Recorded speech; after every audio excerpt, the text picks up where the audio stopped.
सो हम स्टार्ट करने जा रहे हैं अभी फिर से सीएनएस के पार्ट से। और सीएनएस में हम अभी क्या देखेंगे, तो अभी हम लोग स्टार्ट करने जा रहे हैं सीजर्स पे। ठीक है, सीजर्स पे। तो सबसे पहले तो सीजर और कन्वर्जन में क्या डिफरेंस होता है। सीजर जो होता है वो एबनॉर्मल फोकस होता है इसका ब्रेन में, leading to abnormal electrical discharge. ठीक है, एबनॉर्मल इलेक्ट्रिकल डिस्चार्ज। तो ये होता है सीजर। और कन्वर्जन क्या होता है। कन्वर्जन होता है कि अगर कोई भी मोटर मैनिफेस्टेशन हो इसी सेम डिजीज़ का, सीजर का, motor manifestation of seizure is called conversion. ठीक है, तो ये क्या होता है, ये मोटर मैनिफेस्टेशन होता है। ठीक है, मतलब कि इलेक्ट्रिकल डिस्चार्ज जो आएगा उसके कारण जो भी एबनॉर्मल इलेक्ट्रिकल डिस्चार्ज होता है उसको सीजर कहते हैं। और उसके कारण जो पैटर्न देखने को मिलता है, मोटर पैटर्न, उसको हम लोग कन्वर्जन कहते हैं। तो अब आते हैं हम लोग सीजर में अभी क्या क्या पढ़ेंगे। तो सबसे पहले तो हम लोग स्टार्ट करते हैं JTCS से। सारे सीजर को हम एक जगह लिख लेते हैं, ठीक है, और फिर इसको सबको कंपेयर करते जाएंगे। ठीक है, और उसमें जो मेन वर्ड्स होंगे वो देख लेंगे कि क्या होता है। जैसे क्लोनस क्या होता है। ठीक है, तो क्लोनस जो होता है वो violent jerky movement of all limb followed by post ictal deficit. ठीक है, violent jerky movement of limb followed by post ictal deficit. ठीक है, पोस्ट एक्टल डेफिसिट ये होता है। ठीक है, not less than 60 second usually duration of both tonus and clonus. ठीक है, और अगर पोस्ट इक्टल डेफिसिट जो होता है वो क्या होता है, तो पोस्ट इक्टल डेफिसिट में जो भी कन्फ्यूजन, ओरिएंटेशन होता है, बाबिंस्की साइन इज प्रेजेंट और corneal reflex absent in unconscious patient, ये सारे जो होते हैं वो पोस्ट इक्टल डेफिसिट होते हैं। तो ये पोस्ट इक्टल डेफिसिट क्या होता है, तो इसमें होता है कन्फ्यूजन होना और ओरिएंटेशन वगैरह का जो भी प्रॉब्लम होता हो। ठीक है, तो ये सब होता है तुम्हारा पोस्ट इक्टल डेफिसिट। और एपिलेप्सी क्या होता है, सीजर हो गया, कन्वर्जन हो गया, और अब आते हैं एपिलेप्सी पे। एपिलेप्सी बोलते हैं मोर देन 2 अनप्रोवोक सीजर अगर है तो उसको एपिलेप्सी बोलते हैं। ठीक है, तो उसको हमने प्रोवोक नहीं किया फिर भी वो हो रहा है तो ये एपिलेप्सी हो जाएगा। उसके बाद टू टर्मिनेट इस कन्वर्जन हम क्या देते हैं, तो लोराजिपाम देते हैं। अब आते हैं हम लोग सारे तरह के किस चीज़ पे, तो हम पढ़ने जा रहे हैं अब हर तरह का एपिलेप्सी। ठीक है, फोकल एपिलेप्सी हो सकता है, जनरलाइज्ड हो सकता है, और अननोन ऑनसेट का हो सकता है। विथ इंटैक्ट अवेयरनेस होगा, without intact awareness. Intact awareness के साथ कौन सा होता है, तो टोनस क्लोनस हो गया, एटोनिक हो गया, मायोक्लोनिक हो गया, जिसमें JME आता है। और विदाउट इंटैक्ट अवेयरनेस में क्या आता है, एब्सेंट सीजर आता है बस। ठीक है, तो ये हो गया।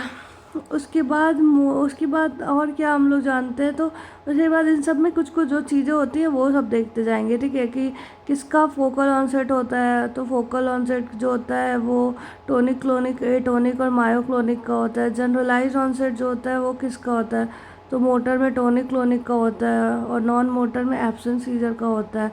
तो यही सब है। ओके, तो मेनली इसमें ये याद रखना है कि जो, तो अब हम लोग स्टार्ट करते हैं फोकल सीजर पे। ठीक है, तो फोकल सीजर जो होता है इसमें क्या क्या है। फोकल सीजर जो होता है वो तुम्हारा न्यूरोसिस्टिक सर्कोसिस में मिलेगा, न्यूरोसिस्टिक सर्कोसिस में मिलेगा, और हिप्पोकैम्पस स्क्लेरोसिस में मिलेगा। ठीक है, स्क्लेरोसिस में मिलेगा। इसमें क्या होता है, तो ये विद इंटैक्ट अवेयरनेस हो सकता है। और तुम्हारा इसमें क्या होता है, तो इसमें अवेयरनेस जो होता है वो इंटैक्ट होता है। अवेयरनेस इंटैक्ट भी हो सकता है और नॉन, मतलब विथ इंटैक्ट अवेयरनेस और without intact awareness. With intact awareness होता है उसमें क्या होता है, राइट हैंड फेस का इनवॉलेंट्री मूवमेंट होता है। और फिर क्या होता है, एक्सरसाइजेज में जैक्सोनियन मार्च होता है, टॉर्च पाल्सी होता है। तो जैक्सोनियन मार्च जो होता है वो क्या होता है, abnormal start from distal part and progress to proximal. Distal से स्टार्ट होकर प्रॉक्सिमल की तरफ जाता है, वो होता है जैक्सोनियन मार्च। और टॉर्च पाल्सी होता है weakness of persistence of hours two days after manifestation of focal seizure. ठीक है, तो जब फोकल सीजर आता है उसके बाद वीकनेस रहता है। नॉन मोटर मैनिफेस्टेशन में क्या होता है, तो उसमें परास्थेसिया होता है, सेंसेशन ऑफ बर्निंग रबर होता है, और क्या होता है, माइक्रोप्सिया मैक्रोप्सिया होता है। ऑरा जो होता है वो is not a feature of JTCS। ठीक है, जनरलाइज टोनिक क्लोनिक का फीचर नहीं होता है। अब ये तुम्हारा बता रहा है कि automatism is feature of focal seizure with impaired awareness. जो इंटैक्ट अवेयरनेस है विदाउट इंटैक्ट अवेयरनेस में, तो ये without intact awareness lip smacking होता है, चिविंग होता है, स्वेलोइंग होता है, पिकिंग होता है। प्रोग्रेशन ऑफ फोकल सीजर जो होता है वो क्या होता है, तो ऑरा होता है, फिर मोशनलेस स्टेट होता है, फिर ऑटोमेटिज्म होता है। हाँ, तो ये रहा तुम्हारा। इसके अलावा ऑरा क्या होता है, तो ऑरा जो होता है वो कभी भी GTCS में नहीं मिलता, ठीक है। Automatism is a feature of focal seizure, ठीक है। जो ऑटोमेटिज्म होता है वो इसकी का ऑटोमेटिज्म इस फीचर ऑफ वो फोकल सीजर ओनली, ठीक है। प्रोग्रेशन ऑफ फोकल सीजर जो होता है उसमें क्या होता है, तो ऑरा होगा, फिर क्या होगा, मोशनलेस स्टेयर होगा, और फिर क्या हो जाएगा, ऑटोमेटिज्म होगा। ये होता है फोकल सीजर का सीक्वेंस, ठीक है। इसमें और क्या क्या मिलता है, तो इसमें पोस्ट इक्टल कन्फ्यूज़न मिलेगा, एंटीग्रेट एमनेसिया मिलेगा, ट्रांजिएंट न्यूरोलॉजिकल डेफिसिट भी मिल सकता है, जैसे in the form of aphasia, ठीक है। और इसमें तुम जब फोकल सीजर का EEG देखोगे तो EEG जो होता है वो जनरली टेम्पोरल रीजन से स्टार्ट होता है। अब आते हैं generalize onset seizure. Generalize onset seizure में टिपिकल एब्सेंट सीजर हो सकता है, एटिपिकल एब्सेंट सीजर हो सकता है। टिपिकल एब्सेंट सीजर में जनरली ना तुम्हारा क्या होगा कि एक बच्चा आएगा, ठीक है, और उसमें क्या होगा 4 to 10 ईयर का चाइल्ड आएगा, ठीक है, और उसमें पोस्टरल टोन उसका मेंटेन रहता है। अचानक से पोस्टरल टोन जो होता है वो मेंटेन रहता है, अचानक से वो अनरिस्पॉन्सिव हो जाता है और क्वाइट हो जाता है, ठीक है, तो उसको बोलते हैं एब्सेंट सीजर। इसमें पोस्ट इक्टल डेफिसिट जो होता है वो एब्सेंट होता है, और ये डे ड्रीमर भी इसको बोलते हैं, ठीक है, डे ड्रीमर बोलते हैं, या इसमें पोस्ट इक्टल डेफिसिट जो होता है वो एब्सेंट होता है, ठीक है। उसके बाद आते हैं हम किस पे, और इसमें पैटर्न क्या मिलता है, तो उसमें थ्री हर्ट्ज स्पाइक को पैटर्न मिलता है, ठीक है ना, स्पाइक एंड वेव पैटर्न मिलता है, स्पाइक एंड वेव पैटर्न, ठीक है। उसके बाद एटिपिकल सीजर कब बोलेंगे, तो एटिपिकल उसमें 3 हर्ट्ज मिल रहा था, इसमें लेस देन 2.5 मिलेगा, ठीक है। और इसमें क्या मिलता है, इसमें कॉन्शियसनेस मिलेगा, मेंटल रिटार्डेशन होता है, और ये लेनॉक्स गैस्ट्राउट सिंड्रोम जो होता है वो एटिपिकल टाइप में आता है, ठीक है। उसके बाद आते हैं एटोनिक सीजर, ये तो एब्सेंट सीजर था। अब आते हैं एटोनिक सीजर पे। एटोनिक सीजर जो होता है इसमें क्या होता है, पोस्चरल कंट्रोल जो होता है वो 1 to 2 सेकेंड के लिए पोस्चरल कंट्रोल ख़त्म हो जाता है। उसमें सडन ऑनसेट हेड नॉडिंग और हेड ड्रॉपिंग होता है, इसमें हेड नॉडिंग होगा या हेड ड्रॉपिंग होगा, ठीक है। मायोक्लॉनिक सीजर जो होता है उसमें क्या होता है, ठीक है, मायोक्लॉनिक सीजर में क्या होता है, तो इसमें जर्की मूवमेंट मिलता है, ठीक है, जर्की मूवमेंट मिलता है। ये किससे एसोसिएटेड हो सकता है, तो क्रूट्सफेल्ड जैकब डिजीज़ जो होता है उससे एसोसिएटेड होगा, मेटाबॉलिक इंसेफेलोपैथी से एसोसिएटेड होगा, और एनॉक्सिक सेरेब्रल इंजरी से होगा, ठीक है, एनॉक्सिक सेरेब्रल इंजरी, ठीक है। ये होता है तुम्हारा एपिलेप्टिक स्पाज्म जो होता है उसमें सेराम सीजर होता है और सिरिथमिया मिलता है। GTCS जो होता है उसका प्रीमोनिटरी फीचर में क्या होता है कि इसमें इक्टल क्राई मिलेगा, टोनस 10 सेकेंड के लिए मिलेगा, और फिर तुम्हारा क्या मिलेगा, साइनोसिस होता है, टंग वाइट होता है, अप रोलिंग ऑफ आई मिलता है। ये सब किस में है, ये सब GTCS में। क्लोनस जो होता है वो इनवॉलेंट्री जर्की मूवमेंट होता है, पोस्ट इक्टल डेफिसिट इसमें मिलेगा, ठीक है। नॉइजी ब्रीदिंग होगा due to pulling of secretion के कारण। GTCS में क्या होता है, तो उसमें ट्रैगर में देखोगे तो ट्रिगर जो होता है प्रेजेंट होता है, ठीक है। GTCS में इसमें ना टोनस 15 सेकेंड का होता है, ठीक है, और यूरिनरी इनकॉन्टिनेंस इसमें मिलता है, लॉस ऑफ कॉन्शियसनेस ग्रेजुअल होता है, ठीक है। तो ये तुम्हारा GTCS और वो हो गया, ठीक है। लेनॉक्स गैस्ट्राउट सिंड्रोम जो होता है ना ये भी GTCS में ही आता है। एटिपिकल एब्सेंट सीजर भी हो सकता है या फिर एटोनिक सीजर में भी हो सकता है, ठीक है। और EEG पैटर्न जो होता है लेस देन 2.5 हर्ट्ज होता है। उसके जैन सिंड्रोम होता है, जुवेनाइल मायोक्लॉनिक एपिलेप्सी। जैन सिंड्रोम जो होता है पॉलीजेनेटिक इनहेरिटेंस का होता है, उसमें मायोक्लॉनिक जर्क होता है, ठीक है। फिर mesial temporal love epilepsy hippocampus sclerosis में मिलता है, इसमें फेब्राइल कन्वर्जन होता है, ठीक है। EEG जो होता है टेम्पोरल रूप से स्टार्ट होता है, सोडियम वैल्प्रोएट देते हैं, ठीक है। उसके बाद है तुम्हारा अगर GTCS focal seizure, typical seizure, इन सब का तो ड्रग तुमको पता ही है। सेफिस जो होता है लेविट्रासिटाम होता है। फेब्राइल सीजर अगर है तो उसमें ड्रग ऑफ चॉइस होता है ओरल क्लोबाजाम होता है, और या फिर इंट्रानेजल मेडाजोलाम होता है। मोस्ट कॉमन एपिलेप्सी चिल्ड्रन में फेब्राइल सीजर नहीं होता है। और इसके अलावा तुम्हारा ये लिखा है benign rolandic seizure, vocal seizure, peak onset जो होता है 2 to 13 years. Most common seizure in child होगा तो फेब्राइल सीजर होगा, लेकिन अगर नियोनेट बोलेगा तो उसमें सब्टल सीजर होता है, ठीक है।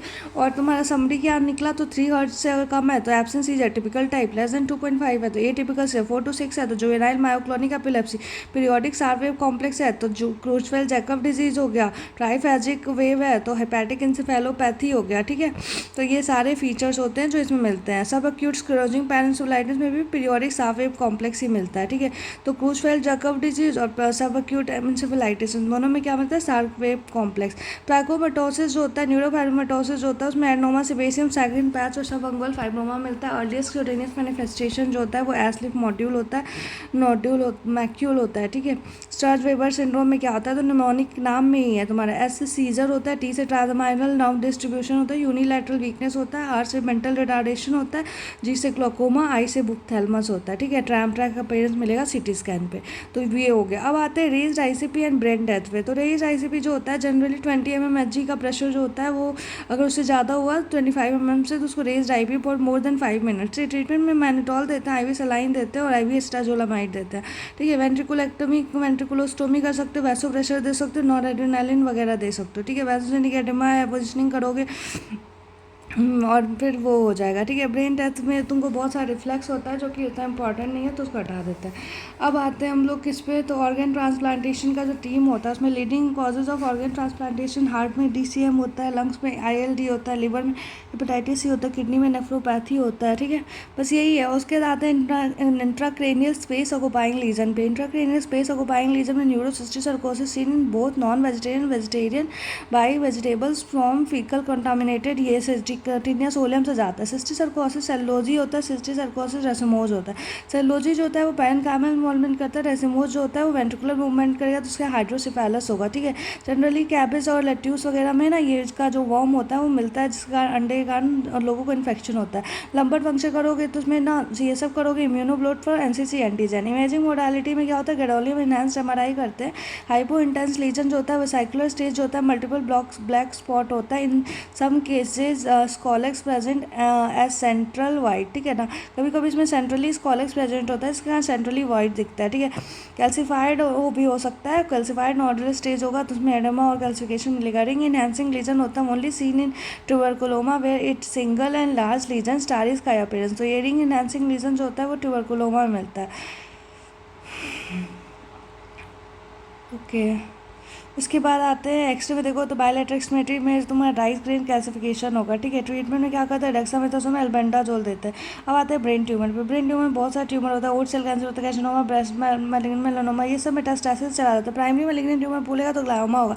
फीचर्स ऑफ मेनिंजियोमा में डूरल टेल साइन मिलता है, डेवलपमेंट पेशेंट शेयरस रेडिएशन के कारण होता है। मेनिंजियोमा जो होता है वो ज़्यादा कॉमन होता है, एस्कोमेटास्ट्रोसाइटोमा इन्वेस्टिगेशन गैडोलियम इनहैंस्ड एमआरआई करते हैं, ठीक है। उसके एक्स्ट्रामाइन में इंट्राक्रेनियल कैल्सिफिकेशन सीन न्यूरोसिस्टिक सर्कोसिस और कहाँ मिलता है, तो तुम्हारा मेनिंजियोमा, टॉर्च इन्फेक्शन, क्रेनी मेनिंजियोमा, ठीक है। वॉच प्रोग्नोसिस, इसके अलावा कुछ मटेरियल भी होते हैं वहाँ पे मिलता है, सुप्रासेलर मास हो गया, बाई टेम्पोरल म्योनोपिया हो गया, सेंट्रल DI वगैरह ये सब हो गया, ठीक है। अब आते हैं watch prognosis brain tumor with brain stem में ग्लायोमा में medulloblastoma is bad but not worse, this shows craniospinal axis pair, ठीक है।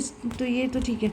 उसके बाद आता है मेनिंजियोमा मेनिंजाइटिस पे। मेनिंजाइटिस जो होता है वो क्या होता है, चिल्ड्रन में न्यूमोकोकस मोस्ट कॉमन कॉज होता है, एडल्ट में भी न्यूमोकोकस मोस्ट कॉमन कॉज होता है, ठीक है। मेनिंजाइटिस और सेप्सिस दो चीज़ हो सकती है। सेप्सिस में DIC मिलेगा, पूरी बॉडी में इन्वॉल्वमेंट होगा, ठीक है। ड्रग्स में सेप्ट्राक्सोन, सिप्रोफ्लॉक्सासिन और सेप्ट्राक्सोन देते हैं। वायरल मेनिंजाइटिस होता है उसमें एंटेरोवायरस जो होता है मोस्ट कॉमन कॉज होता है। इंडिया में जापानीज बी होता है और ग्लोबल बोलेंगे तो HSV होता है। ब्लडी CSF में देखो सब हेमरेज होगा, ब्लडी CSF अगर आ रहा है तो सब हेमरेज हो सकता है, ट्रॉमेटिक LP हो सकता है, HSV1 इंसेफेलाइटिस हो सकता है, ठीक है। इन्वेस्टिगेशन PCR HSV करते हैं। फंगल मेनिंजाइटिस होता है कॉज बाय क्रिप्टोकोकस नियोफॉर्मेंस होता है, पोर्टल ऑफ एंट्रीज होता है और लंग्स के थ्रू होता है। क्लिनिकल फीचर्स में मेनिंजाइटिस के एक हो गए तो फीवर, हेडेक, नुक्कल रिजिडिटी होता है, कॉन्सिस्टेंस कम हो जाता है, ठीक है। अब इसमें करते क्या है आगे, CSF का ओपनिंग प्रेशर जो होता है बहुत ज़्यादा बढ़ जाता है, ठीक है। किसमें, तो ये इसी मेनिंजाइटिस के केस में, फंगल मेनिंजाइटिस के केस में, ठीक है। वर्कअप कैसे करते हैं, तो क्विंकी जो स्प्रोटे न्यूडल होता है तो, और जमशीदी जो होता है जो वो तो दूसरा चीज़ है, तो ये क्विंकी और स्प्रोटे होता है, स्प्रोटे में स्क्रू प्रेजेंट होता है, ठीक है। L3 L4 के लेवल पर करते हैं, ठीक है। कॉन्ट्राइंडिकेशन क्या होता है, तो लिबिडेटिंग डायथेसिस है, काइबस कॉलेज, पोलियो या रेज ICP है तो नहीं करेंगे, ठीक है। जनरली कितना लेते हैं, 10 to 20 ml ब्लड ले लेते हैं, ठीक है। उसके बाद ये कंपेयर किया गया सारे बैक्टीरिया, फंगस और इन सब के मेनिंजाइटिस को जो कि हम लोग को ऑलरेडी पता है तो रहने देता है। उसके बाद आता है CNS infection in ads patient में क्या क्या होता है। तो लाइक तुम्हारा क्या क्या हो सकता है सीएनएस में, तो बहुत सारा क्रिप्टोकोकस हो सकता है, क्रिप्टोकोकोसिस हो सकता है, ठीक है, और भी बहुत सारे होते हैं। तो ये यहाँ पे क्रिप्टोकोकोसिस के बारे में बताया हुआ है बस कि क्रिप्टोकोकस जो होता है उसमें बीटा 1 से ग्लूकान टेस्ट जो होता है वो कौन कौन देता है, तो PNC देता है, PCM दो तुम्हारा नहीं, M नहीं देता है, न्यूमोसिस्टिस जिरोवकाई कैप देता है, तो क्रिप्टोकोकस नियोफॉर्मिन्स और इसे तुम्हारा स्पार्जिलोसिस, ठीक है, और म्यूकोरमाइकोसिस नहीं देता है, ठीक है, और मेथानामिन ये सब से स्टेन कर देंगे, ठीक है, और बस इसमें और कुछ भी नहीं है। और इसमें कुछ पर्टिकुलर पिक्यूलियस वो मिलता है क्या, अपियरेंस मिलता है क्या, इंडिया इंक पैटर्न पे सो बबल अपीयरेंस मिलता है इसमें, ठीक है, एनसीसीटी में देखोगे तो सो बबल अपीयरेंस मिलेगा।